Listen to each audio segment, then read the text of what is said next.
Meu marido morreu em um acidente de carro. Eu fiquei destruída. Então, no funeral dele, minha cunhada se levantou e anunciou que meu marido tinha uma filha secreta. Todos ficaram chocados. Achei que meu mundo não poderia piorar.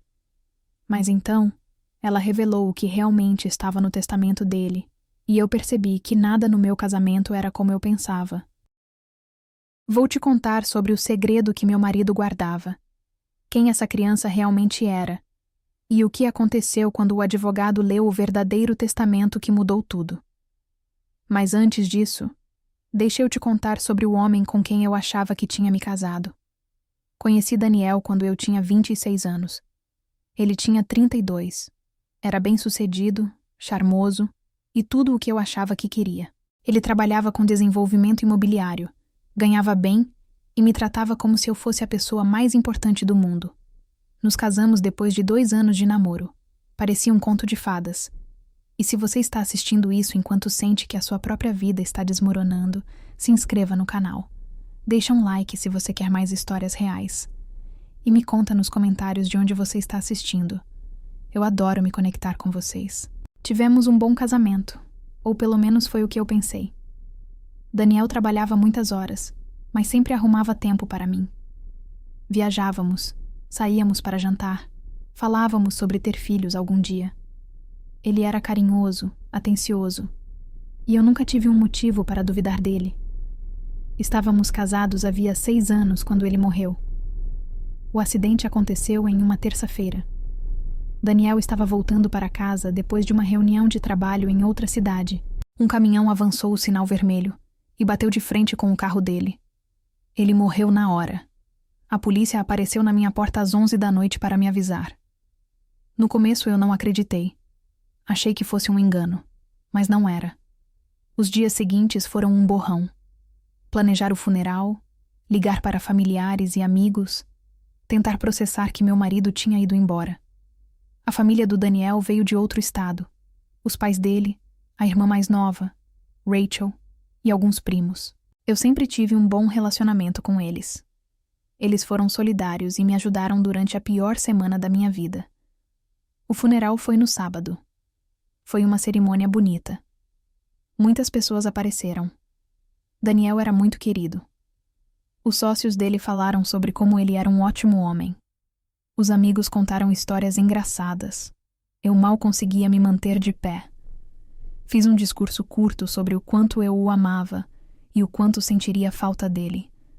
Depois que me sentei, Rachel se levantou. Achei que ela fosse compartilhar uma lembrança ou dizer algo bonito sobre o irmão. Em vez disso, ela foi até a frente e disse que tinha algo importante para contar. Algo que a família precisava saber. Ela disse que Daniel tinha uma filha de 10 anos chamada Emily. A sala ficou completamente em silêncio. Senti como se alguém tivesse me dado um soco no peito. Rachel disse que a mãe da criança era uma mulher com quem Daniel tinha se relacionado antes de me conhecer. Disse que Daniel vinha pagando pensão há anos e que fazia parte da vida da menina. Eu não conseguia respirar.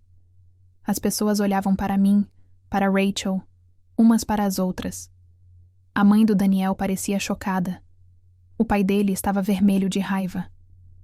Eu me levantei e perguntei para Rachel que diabos ela estava falando.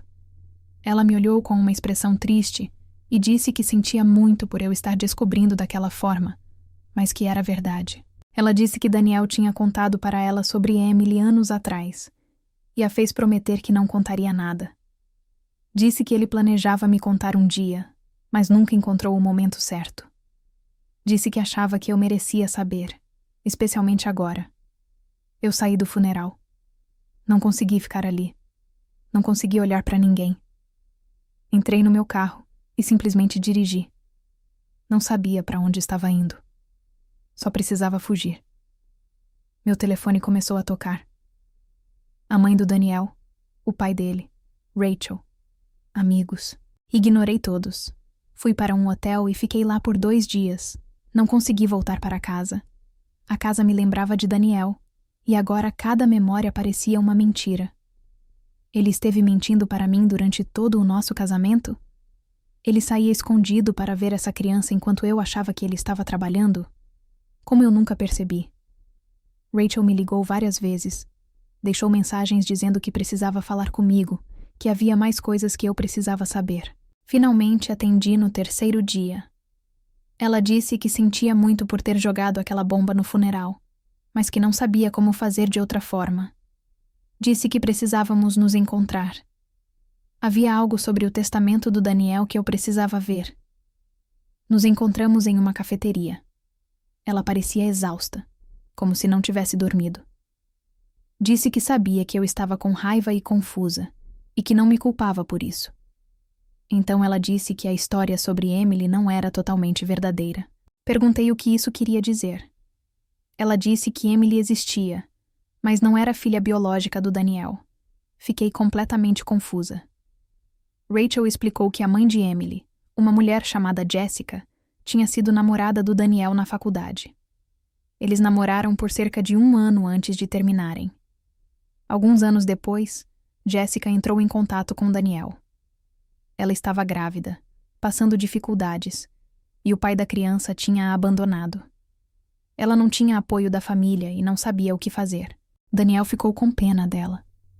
Ele tinha se importado com ela no passado e não queria vê-la sofrer. Então ofereceu ajuda. Começou a mandar dinheiro todos os meses. Quando Emily nasceu, ele continuou ajudando. Ele não fingia ser o pai da menina, mas acabou se tornando uma espécie de figura paterna. Às vezes a visitava, levava ao parque, ajudava com as tarefas da escola. Rachel disse que Daniel nunca me contou porque achava que eu não entenderia. Ele achava que eu veria aquilo como se ele ainda tivesse sentimentos pela Jessica ou estivesse envolvido demais na vida de outra pessoa. Ele manteve o segredo porque não queria me perder. Perguntei por que Rachel trouxe isso à tona no funeral se a criança nem era filha dele. Ela disse que era por causa do testamento. Daniel tinha deixado dinheiro para Emily. Muito dinheiro. E Rachel achou que eu deveria saber antes da leitura oficial do testamento, para não ser pega de surpresa de novo. A leitura oficial do testamento foi marcada para a semana seguinte. Fui ao escritório do advogado me sentindo vazia. Os pais do Daniel estavam lá. Rachel também. E Jessica estava lá com Emily. Eu nunca tinha conhecido nenhuma das duas. Jessica parecia desconfortável. Emily parecia triste e confusa. O advogado, Sr. Harrison, começou a ler o testamento. Ele passou primeiro pelas coisas básicas. Daniel deixou a casa para mim. As contas de aposentadoria, os pertences pessoais, tudo para mim. Então, ele chegou à parte das contas financeiras e investimentos. Daniel havia criado um fundo para Emily. Tinha $200.000. O dinheiro deveria ser usado para a educação dela. E o que sobrasse iria para ela quando completasse 25 anos. Eu me senti mal. $200.000 para uma criança que nem era filha dele. Mas o Sr. Harrison continuou lendo. Daniel também deixou instruções. Ele queria que eu soubesse por que fez aquilo. Havia uma carta endereçada a mim. O advogado me entregou um envelope. Abri com as mãos tremendo. A carta estava escrita com a letra do Daniel. Ele começou dizendo que, se eu estivesse lendo aquilo, significava que ele tinha partido, e que sentia muito por nunca ter conseguido me explicar pessoalmente.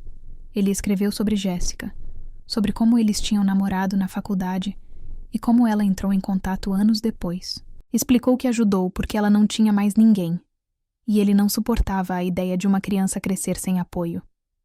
Disse que Emily não era filha dele, mas que ele a amava como se fosse. Então ele escreveu algo que me destruiu. Ele disse que o motivo de ter se conectado tanto com Emily era porque ele já tinha tido uma filha antes, com a namorada do ensino médio. Ela engravidou quando eles tinham 17 anos. Daniel queria ficar com o bebê, mas os pais dela a obrigaram a colocar a criança para a adoção. Ele nunca superou isso. Ele disse que ajudar Emily era a forma dele tentar compensar a filha que nunca pôde criar. Sabia que não era a mesma coisa, mas fazia com que ele sentisse que estava fazendo algo bom.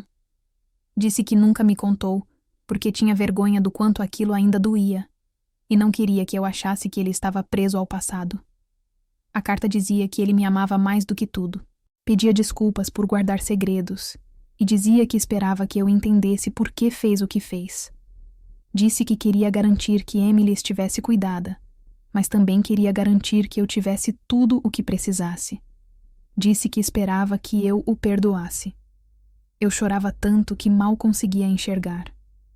A mãe do Daniel também chorava.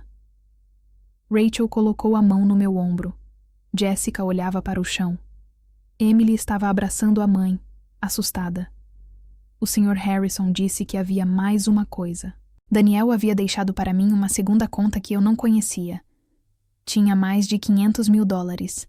Ele vinha poupando e investindo havia anos. Queria garantir que eu estivesse financeiramente segura se algo acontecesse com ele. Senti muitas emoções ao mesmo tempo. Raiva por ele ter escondido esses segredos. Tristeza por ele ter carregado essa dor sobre a primeira filha. Culpa por nunca ter percebido o quanto ele sofria. E luto. Um luto esmagador. Por ele ter ido embora e eu nunca poder conversar com ele sobre tudo isso. Depois da reunião, Jessica se aproximou de mim. Disse que sentia muito por invadir a minha vida.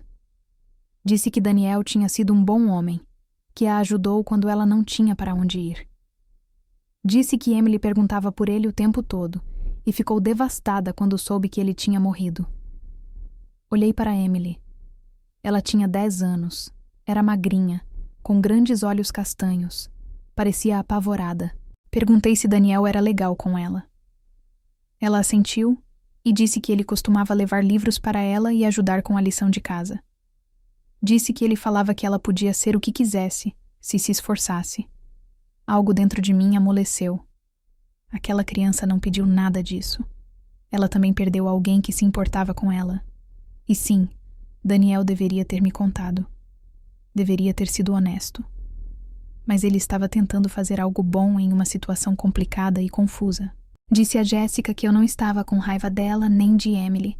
Falei que precisava de tempo para processar tudo, mas que não queria que elas se sentissem culpadas. Jessica agradeceu e disse que se eu quisesse conversar algum dia, estaria disponível. Elas foram embora, e eu fiquei sentada no carro por 1 hora só tentando respirar. Nos meses seguintes, tentei juntar meus sentimentos. Eu estava com raiva de Daniel por mentir, mas também entendia o motivo. Ele tinha vergonha do passado, medo de me perder, e estava tentando ajudar uma criança que precisava. Isso não tornava a mentira certa, mas a tornava humana. Alguns meses depois, entrei em contato com Jessica. Nos encontramos para tomar café. Ela me contou mais sobre a relação do Daniel com Emily, como ele aparecia uma vez por mês, como nunca ultrapassava limites, mas sempre estava presente quando precisavam. Disse que ele falava de mim o tempo todo, de como me amava, de como se sentia sortudo por me ter. Perguntei se Daniel já tinha tido sentimentos por ela. Ela riu e disse que não. Disse que a relação deles era puramente platônica, que ele a via apenas como uma amiga. Isso ajudou. Saber que ele não estava me traindo emocionalmente tornou tudo mais fácil de aceitar. Comecei a visitar Emily de vez em quando. No início foi estranho, mas ela era uma menina doce, inteligente e curiosa. Íamos à biblioteca ou tomar sorvete. Eu não tentava substituir Daniel, mas queria que ela soubesse que ainda havia alguém que se importava com ela.